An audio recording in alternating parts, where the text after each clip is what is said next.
Ana cerita.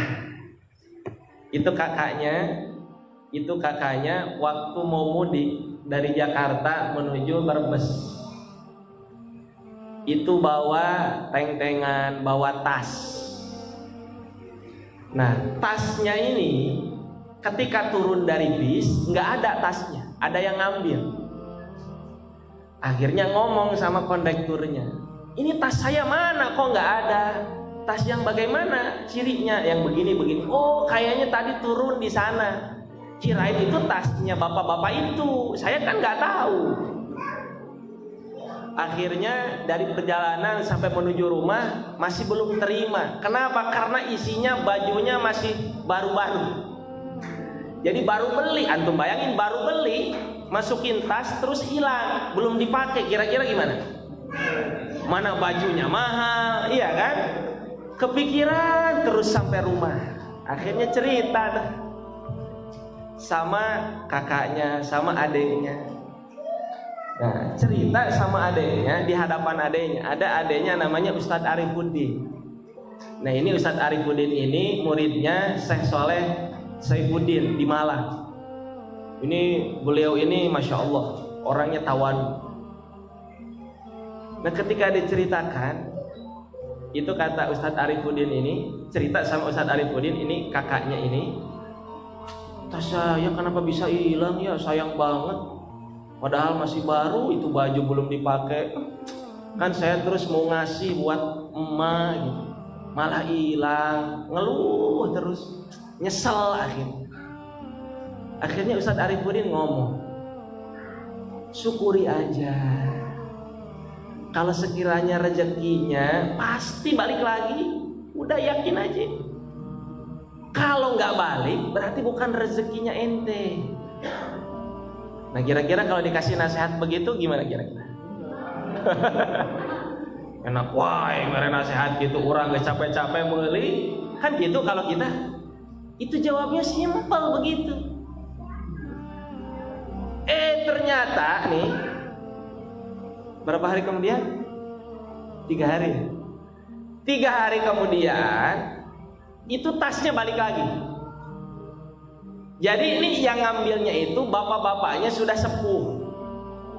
Oh, sebelum itu akhirnya ini kakaknya ini karena sudah dinasihatin adiknya Ustadz Arifuddin, oh begitu ya, ya udah deh kalau begitu saya ikhlas, saya terima kalau rezekinya mungkin balik lagi, kalau enggak ya sudah saya ikhlaskan. Ya sudah kalau begitu selesai, udah nggak usah ngeluh lagi ya, iya selesai. Nah, akhirnya 3 hari kemudian ini yang ngambilnya itu ternyata bapak-bapaknya sudah sepuh, sudah pikun. Nyangkanya tasnya itu tasnya dia. Akhirnya dia sampai di rumahnya, anaknya ngomong, "Pak, ini tas siapa? Kok bapak bisa bawa tas ini?" "Oh, saya nggak tahu. Ingat saya ini tas saya." "Bukan." Akhirnya dilihat, lah kok ada baju anak-anak kecil. Wah, kalau begitu punya orang ke bawah. Ya sudah, tolong balikanlah. Nah, bapak, ini tadi di mana? Tahu nggak bisnya? Nggak tahu. Terus gimana saya balikinnya? Akhirnya ini anaknya ini dia posting di Facebook, di info Brebes, info Jatiroke Brebes. Akhirnya dia posting tuh tas yang dibawa sama si bapak-bapak tadi. Setelah diposting 3 hari kemudian, 3 hari kemudian ada saudaranya. Akhirnya ini tas yang hilang itu percis ciri-cirinya yang diceritakan. Akhirnya ternyata betul itu tasnya itu tas yang kebawa, yang hilang itu. Akhirnya dikasih tahu sama kakaknya, ini bener nggak tasnya ini? Iya bener.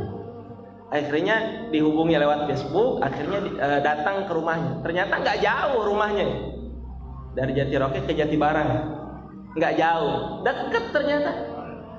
Akhirnya disamperin, itu orang yang ngambilnya minta maaf, mohon maaf, setahu saya itu tas saya. Akhirnya dilihat, bener ini tas saya. Jadi anaknya itu minta mohon maaf, saya buka tasnya ini cuman pengen tahu isinya apa, barangkali ada identitasnya. Saya belum dikeluarkan. Akhirnya ditanya, betul ini tasnya? Iya bener. Akhirnya itu tas yang hilang balik lagi. Berkat apa berarti? Berkat ikhlas. Berarti masih rezekinya. Iya kan? Makanya kadangkala begini, kita ini dapat ujian model begitu. Kita ngeluh, bakal balik lagi nggak kira-kira?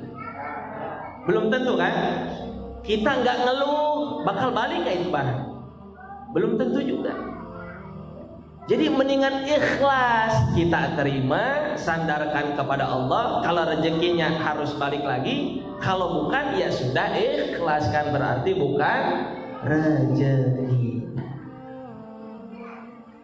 Tuh buahnya ikhlas tuh begitu, tanpa kita duga-duga. Nah itu orang baik berarti. Kan kadang-kala ada model begitu itu orangnya nggak baik, iya kan?